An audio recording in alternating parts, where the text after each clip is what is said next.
Do I want to follow my sales process? Yeah. But I don't want to follow it necessarily in a linear manner. Road to the sale. We have a road to the sale here, right?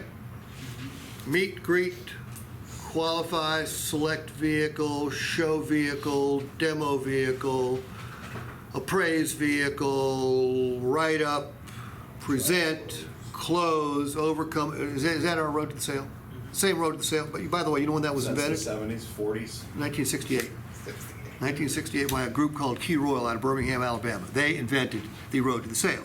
Now, is there any one of those things I just mentioned that is not important? No, every step I just mentioned is absolutely important. But I don't think it's linear any longer. Okay? When I did this job that you're doing, we had to do it in order because the customer had no choice. There wasn't very much competition. There was no internet. There were no cell phones. Okay? The customer had no information at all. It was like shooting fish in a barrel in retrospect. Okay? The world has changed. I want to help the customer buy the car the way they want to buy the car. Okay? But I also don't want to skip any step in that process. Is it important to demonstrate the vehicle? Yes. Important to walk around it? Absolutely. Important to help them select the right vehicle? Every step is important. But it may not go in the order that you want. Ideally, you'd fill out the credit application. I could get the trade-in appraisal started. But Jeff doesn't want to do it, so guess what? I'm not going to do it. I'm going to do it Jeff's way because he's got the gold. But let's recap.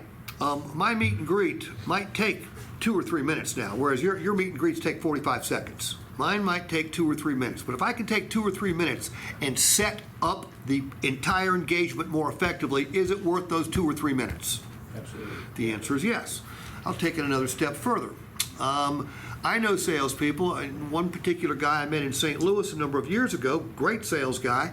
At meet and greet, he announces to anybody, unless it's a repeat or referred customer, he announces to the customer that he no longer sells cars. He says, hey, Jeff, I used to sell cars. Discovered a couple years ago that when my customers come in with a lot of information like you obviously have, you don't need to be sold anything. And I also discovered that when I started helping them buy cars, they had a better time and so did I, and the whole process went a whole lot quicker. Can I help you buy a car today? Absolutely. I mean, what's that do to the customer's attitude, do you think? Change it? Yeah. Doing a seminar, this was probably 8 or 9 years ago. We're talking about what to do when, well, maybe they don't do it up here. Does anybody ever show up and say, hey, I'm just looking, I ain't buying today? What? They do that up here too? Every day. No way. Son of a bitch. Okay, so I'm doing this seminar, and this guy goes, I said, yeah, because no customer ever says that to me. I said, well, aren't you the special son of a bitch?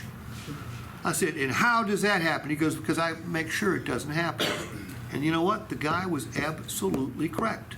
No customer ever says they're just looking. No customer ever tells him they're not buying today. You know why?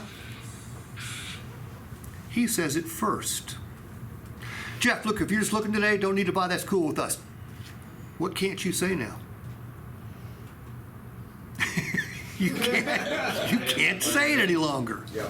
By the way, what was his intent still to deliver a vehicle to that customer that day? Absolutely.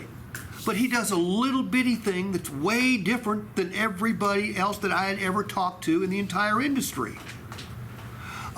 So if I'm hearing that you're not going to sell me anything, and I'm hearing that looking is okay, what's happened to that wall that so many customers have the first time you meet them? It's coming down. And when the wall comes down, when I see you as a human being and not an automobile salesperson, guess what? You're on your way to creating a delivery, probably at a pretty fair profit as well.